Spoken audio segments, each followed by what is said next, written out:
Bismillahirrahmanirrahim. Alhamdulillah, di kesempatan malam hari ini, hal yang paling patut kita ucapkan terlebih dahulu adalah rasa syukur kita kepada Allah Subhanahu wa Ta'ala. Yang terkadang manusia ini hari sulit untuk mengungkapkan rasa syukur. Hanya sedikit ibu bapak sekalian orang-orang Islam ini yang mampu bersyukur sesuai apa yang digariskan oleh Allah Subhanahu wa Ta'ala. Bukan tidak ada, tetapi banyak orang yang melampiaskan rasa syukurnya ini dengan proses yang salah. Maka izinkan insyaallah ta'ala saya Fauzan Al-Azimah yang mungkin dengan keterbatasan ilmu saya menyadari bahwa Islam ini adalah agama baru saya, sebuah perolehan ketika saya mencari tentang keberadaan Tuhan saya yang betul ada di mana. Jadi saya juga tidak mungkinlah membicarakan sesuatu hal yang saya tidak paham. Maka mudah-mudahan dengan apa yang saya pahami selama kurang lebih 10 tahun saya memeluk agama Islam dari mulai tahun 2006 di Pondok Pesantren Asilidiyah Daduya Abah Kiai Haji Nur Muhammad Iskandar SI, tepatnya pada tanggal 10 Februari 2006. Saya mengikrarkan 2 kalimat syahadat. Saya tinggalkan agama Kristen dan saya pindah kepada agama Islam. Mudah-mudahan dengan 10 tahun ini apa yang akan saya ceritakan sekemampuan saya mudah-mudahan bisa menjadi pelajaran yang berharga, khususnya bagi saya sendiri, agar senantiasa berusaha menjadi lebih baik dan lebih baik. Begitu juga dengan yang hadir di kesempatan malam hari ini, mudah-mudahan mampulah walaupun cuma sedikit mengambil hikmah apa sih yang mau saya sampaikan. Yang pada intinya apa yang saya sampaikan, ibu bapak sekalian yang berbahagia, saya hanya ingin titip satu saja, bahwa setelah acara mabit ini selesai sampai dengan besok pagi, sehabis sholat subuh dan ditutup oleh panitia penyelenggara tentunya, paling tidak ada satu kekuatan iman yang bertambah dalam kehidupan kita. Itu yang saya harapkan. Karena mohon maaf, yang saya ketahui Bapak ya, survei membuktikan bahwa saya terlalu sering mendapati kekecewaan ketika saya melihat kondisi orang Islam ini hanya sebatas kecewa saja, ibu, tidak sampai membenci. Kecewanya ada di mana? Karena yang saya bingungkan adalah Islam ini agama yang luar biasa, agama yang sangat agung. Kitab sucinya pun kitab suci yang paling sempurna. Rasulnya pun Rasul yang teramat luar biasa. Ternyata orang-orang Islam yang saya lihat kebanyakan itu kayak seolah-olah gimana ya, biasa aja gitu Pak. Gak menjalankan syariat juga biasa lah. Terus kemudian gak sholat juga biasa kayaknya gitu. Jadi gak ada rasa takut. Kenapa ya kok saya gak ibadah? Nah, pemandangan-pemandangan yang semacam ini sering saya dapatkan. Kekecewaan yang kedua yang teramat berarti dalam kehidupan saya adalah, mohon maaf, karena saya merasa proses perjuangan saya mendapatkan Islam ini sulit Bapak Ibu. Gak seketika langsung. Kalau orang Jawa bilang mak betunduk. Apa sih mak betunduk? Yang ada orang Jawa doang yang bisa tahu mak betunduk. Ujung-ujung tahu-tahu gitulah ya. Tahu-tahu langsung saya dapat Islam. Enggak kayak begitu ibu bapak. Ini yang mendasari saya yang kedua kenapa saya kecewa. Jadi karena proses untuk mendapatkan Islam ini saya teramat sulit, teramat luar biasa. Jadi mohon maaf sebelumnya ya. Ini hanya sebagai awalan saja, sebagai mukadimah saya, supaya nanti mengertilah gitu ya, apa sih yang mau saya sampaikan. Yang pada intinya saya cuma memberikan suplemen saja, memberikan spirit supaya nanti selepas dari maghrib besok subuh ada peningkatan satu tingkatan iman. Oh, saya harus begini, harus begitu. Jadi faktor yang kedua, kekecewaan saya di situ. Jadi mohon maaf, seolah-olah orang-orang Islam ini pada nyepelein gitu Pak, pada nyepelein Islam. Loh, saya mendapatkan Islam ini susah payah, saya sakit-sakit, gak diakuin anak sama orang tua, dipecat dari ahli waris, diusir. Dalam kategori mungkin kehidupan kami dulu nikmat, begitu saya masuk kepada Islam, ya beginilah kondisinya. Rumah saja nggak punya gitu ya. Dan kenapa kita mikirin rumah kalau rumah kita yang nanti diakhiri di akhirat? Justru saya udah memikirkan santri-santri saya bagaimana supaya kuat makan. Jadi sekali-kali boleh ditinjau Pak ke Bogor, itu desain Sahabat Al-Quran Indonesia Bogor, ada di Pamijahan. Dan alhamdulillah kami sekarang sedang mengembangkan sebuah pondok pesantren ada di Barelang, Batam, lahan 20 hektar. Sudah berjalan dan mohon bantu doanya saja. Mudah-mudahan itu berkah. Karena apa? Cerminan Rasulullah, nabinya orang Islam tuh kayak begitu. Ayo coba sekarang bisa ngebuktiin nggak peninggalan rumahnya Rasulullah yang mana? Nggak ketemu, dicari. Hartanya habis Pak, dibuat dakwah. Beda sama kita, harta kita habis Pak, tapi buat kredit mobil. Itu bedanya sama Rasulullah. Tapi kita ini hari ngaku bahwa kita itu umatnya Nabi, kita cinta sama Nabi, kadang menjalankan sunnah Nabi juga berat. Nah di sini terkadang kekacauan saya muncul kembali ke orang Islam aneh-aneh, ya ada apa ini? Maka insya Allah Ta'ala sebagai wujud tertinggi saya ketika saya merasa kecewa, maaf ketika orang Islam menentukan seorang pemimpin. Loh, padahal sudah tahu semua loh Pak.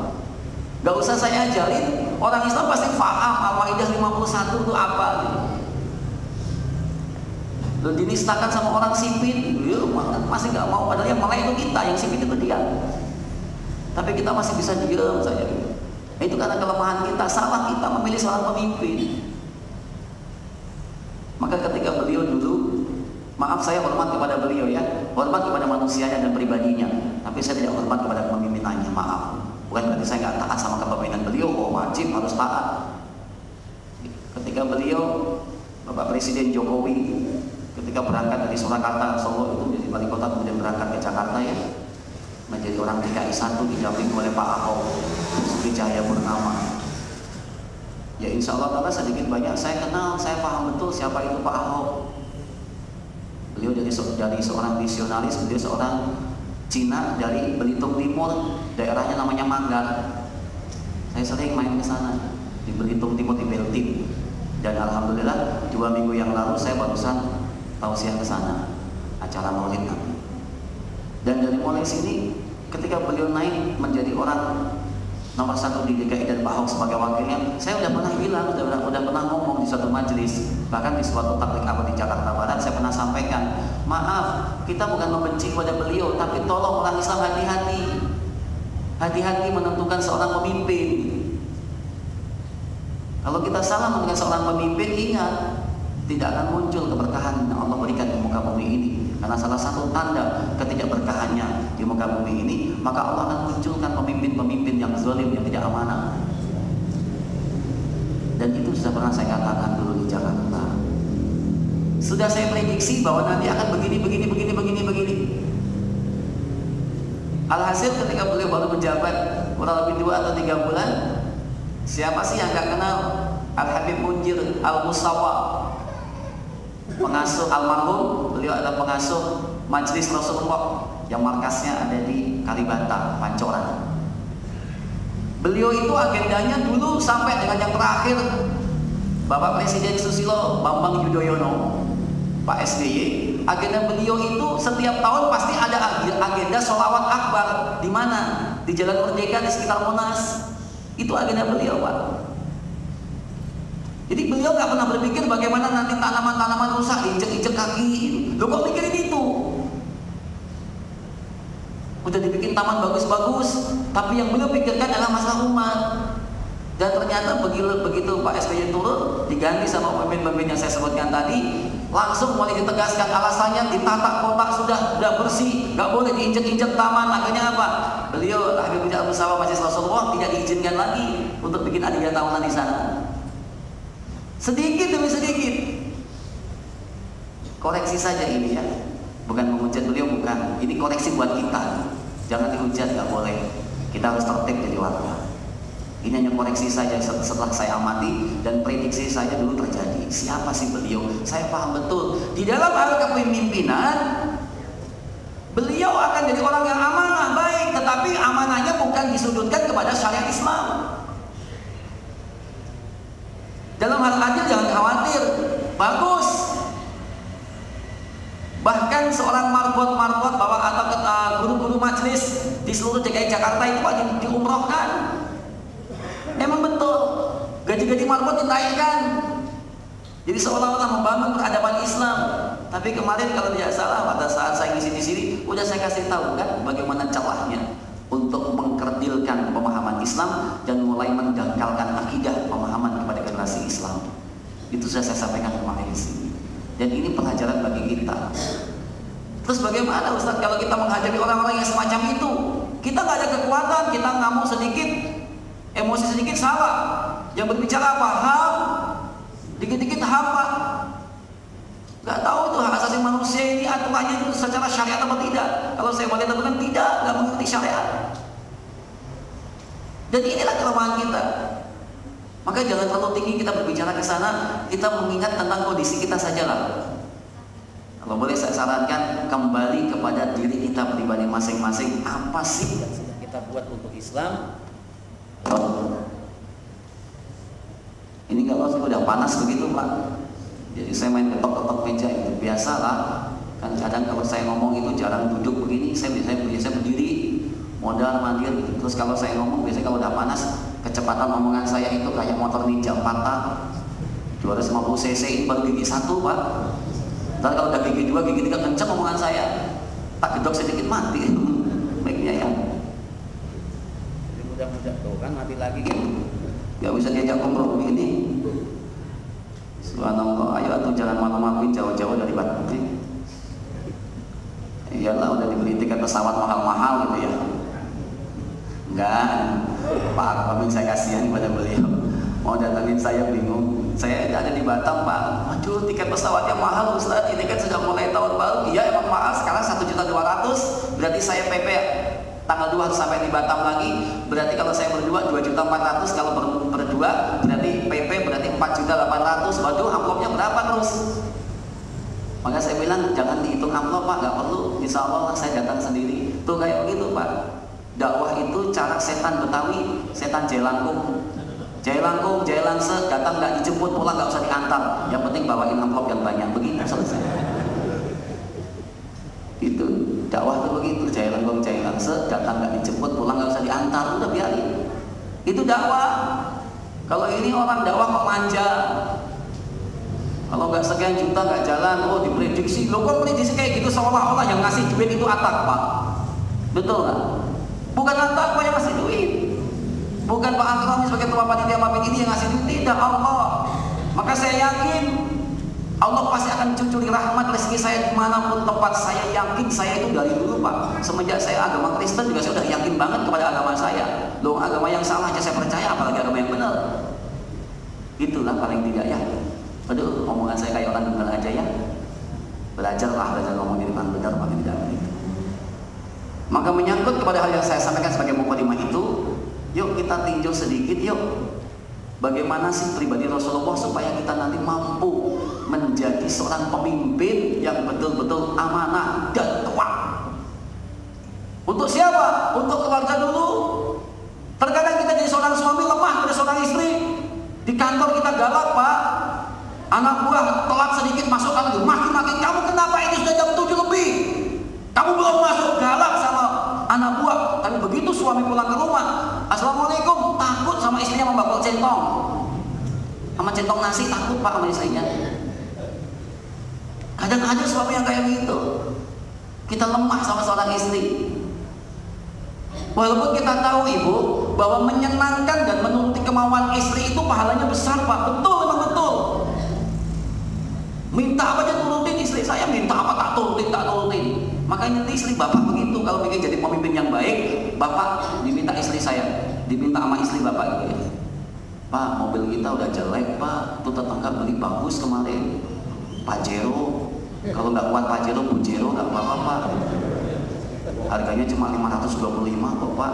Beliin Pak, beliin. Karena nanti menyenangkan hati istri, itu pahalanya luar biasa. Bikin senang istri. Pajero dibeliin. Begitu lihat, oh Pak, ini kayaknya gelang mama sama kalung mama udah lama, belum pernah diganti.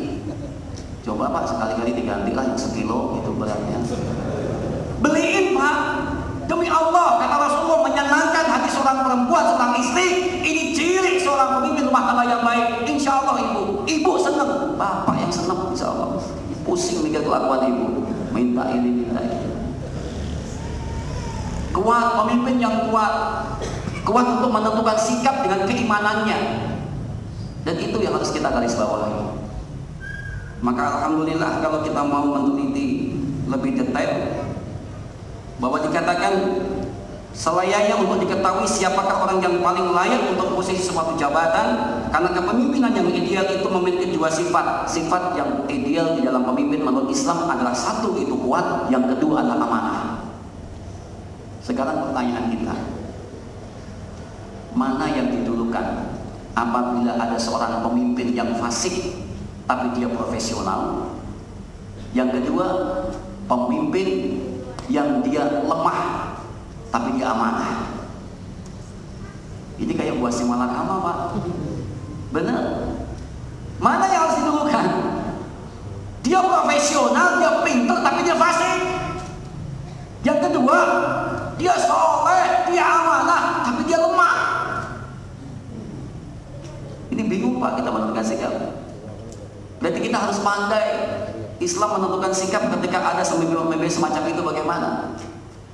Tadi dikatakan kriteria di dalam Islam bahwa seorang pemimpin yang dibutuhkan itu harus memiliki dua karakter sifat. Yang pertama itu adalah kuat, yang kedua adalah amanah. Sementara kita tahu jarang sekali seorang pemimpin dua karakter sifat ini nempel jadi satu. Jarang. Ada yang dia kuat, dia profesional, tapi dia nggak amanah. Ada dia amanah, dia soleh, tapi dia nggak kuat, nggak punya keprofesional dalam hal itu. Maka terkadang dua sifat ini sulit untuk kita dapatkan. Ternyata dua sifat itu, kuat dan amanah, termaktub itu diceritakan oleh Allah Subhanahu Wa Taala, yaitu malaikat Jibril alaihissalam, dan Rasulullah meniru sifat-sifat itu, dan dicontohkan ternyata hanya Rasulullah yang mampu untuk menciptakan seorang pemimpin yang dia kuat dan amanah. 4 khalifah atau 4 presiden itu yang diakui pada masanya, yaitu Abu Bakar As-Siddiq, Umar bin Khattab, Utsman bin Affan, dan Sayyidina Ali Karamajah. Seorang presiden 4 itu pernah menundukkan 2/3 dunia, tunduk di kakinya beliau. Sekarang kita nggak mampu kayak begitu. Maka untuk mencari seorang pemimpin yang kuat dan amanah, kita sama-sama cari tahu sebatas apa sih, sejauh mana Islam membahas tentang seorang pemimpin. Karena ini hari demi Allah, kalau kita rasakan Indonesia ini sedang krisis tentang kepemimpinan. Na'udzubillah min dzalik. Iya, makanya lain waktu kalau memilih pemimpin Pak Camat atau Pak Lurah gitu ya, dari mulai RT RW lah, Ustadz aja dipilih, yang hafiz Quran gitu ya, pilih jadi RT. Tak jadi RW, Pak Camat, Pak Lurah, Pak Bupati, orang yang amanah. Memilih seorang pemimpin yang rajin ibadah sholat subuh berjamaah. Pilih, cari itu di situ. Wah, di sini cuma Pak Akramen doang, ya sudah kita calonkan beliau kalau begitu. Karena emang itu mungkin kandidat yang nomor 1 gitu. Karena emang beliau pengurus gitu kan. Coba nggak jadi pengurus gitu ya. Nah ini contoh, pilih orang yang semacam itu. Maka mencari seorang pemimpin yang kuat di dalam menentukan sikap, kuat di dalam mengambil suatu keputusan, amanah di dalam tugas yang diemban. Maka ini insya Allah Ta'ala, dua sifat ini, kuat dan amanah, akan mendorong manusia seorang pemimpin yang betul-betul tunduk kepada Allah Subhanahu Wa Ta'ala. Ini yang saya lihat. Boleh tahu sedikit, kenapa kok malah secara logika saya berpikir, guru-guru saya, sahabat-sahabat saya di gereja sesungguhnya itu banyak karakter seorang pemimpin yang amanah, betul, yang akhlak yang luar biasa. Kepeduliannya luar biasa. Maaf, saya berbicara akhlak, tentu berbicara tentang muamalah. Saya nggak berbicara akidah, tidak. Otomatis kalau akidah, Islam yang benar akidahnya. Saya berbicara masalah dimensi muamalah saja, bukan dimensi makhluknya, tidak. Jadi ketika saya belajar di situ, oh betul ternyata yang kita akui bahwa kitab suci yang tidak sempurna, yang diselewengkan, yang disalahgunakan, yang disalahartikan, tapi ternyata kita mempelajari itu dulu saya ternyata bisa membentuk akhlak jadi baik, Bapak. Akhlak bisa mulia. Nah ini Al-Quran yang kita akui agama yang paling sempurna, kitab suci. Ya Allah karim, ini Allah yang menjaga kemurniannya dari awal sampai sekarang. Gak ada yang bisa merubah. Bahkan kurun sejarah waktu pernah diceritakan ada orang yang berusaha mengubah-ubah ayat ya Pak ya, walaupun cuma satu ayat, walaupun cuma satu penggal kalimat saja dirubah aja, itu ketahuan. Kenapa? Allah jaga. Ternyata Al-Quran yang begitu rumit ternyata banyak hafiz-hafizah. Itu untuk menjaga kemurnian agama, untuk menjaga kemurnian Islam di dalam Al-Quran. Jadi dulu pernah gitu Pak. Jadi saya adu gitulah ya. Injil saya bawa, Al-Quran saya bawa. Saya cari Al-Quran cetakan lama sampai dengan cetakan yang terbaru. Al-Quran itu gak pernah berubah-berubah isinya, begitu aja terus. Benar Pak? Huruf alif juga begitu aja lurus. Coba sekali-kali melihat mengengkok, gak bisa. Dan kemudian kenapa kok Ummul Quran atau Ummul Kitab atau ibunya intisari Al-Quran itu ada dalam Fatihah? Wah itu kalau kita bicara tentang Bismillah, ini ada kiai di pesantren Ustaz Cecep yang menjelaskan, sulit Pak kita belajar Bismillah, itu lamanya luar biasa. Dan saya belum selesai waktu itu di pesantren belajar Bismillah saja. Lu cuma belajar Bismillah doang, susah. Dan di situ ternyata untuk mendorong manusia supaya betul-betul punya akidah yang benar, ketakwaan yang betul, tauhid yang lurus, semacam itu. Nah ini saya yakinin, saya akui ternyata saya contek dulu, saya contek kepribadiannya nabinya orang Islam, yaitu Nabi Muhammad. Maka dari itu sebelum kita menguswahkan diri kepada Rasulullah, kita jadikan tauladan beliau, sudah selayaknya kayaknya nggak afdol kalau kita nggak mengetahui dulu siapa itu Muhammad muda atau Muhammad kecil pada waktu itu. Kita harus tahu dulu. Sejarah membuktikan ketika proses di alam ruh penciptaan manusia pertama kali Nabi Adam alaihissalam. Jadi kita sebelum menguswahkan diri untuk menjadikan seorang pemimpin yang amanah dan kuat, kita harus tahu dulu pribadi seorang Rasulullah itu sebagai seorang yang bagaimana. Yang saya ketahui bahwa ternyata ruhnya Nabi kita Muhammad SAW itu ternyata ruh pertama kali yang diciptakan oleh Allah sebelum menciptakan ruh-ruh yang lainnya. Bukan cukup itu saja, ternyata nama Muhammad ini bersanding bersebelahan arsy singgasana Allah, bersanding dengan nama Allah Subhanahu wa taala. Ini hebatnya Muhammad. Menjadi pertanyaan besar oleh siapa? Nabi Adam alaihissalam ketika beliau diusir dari surga. Taubatnya beliau itu ternyata bersolawat kepada Nabi, yaitu menyebut asma yang bersanding bersama dengan Allah Subhanahu wa taala. Nama Muhammad disebut. Jadi cara bodoh kita berpikir berarti dulu Nabi Adam diterima taubatnya karena melanggar perjanjian dengan Allah Subhanahu wa taala ketika di surga, yaitu dirayu oleh iblis laknatullah. Dan ternyata dari mulai situ saya yakini, oh berarti hebat Muhammad kalau begitu.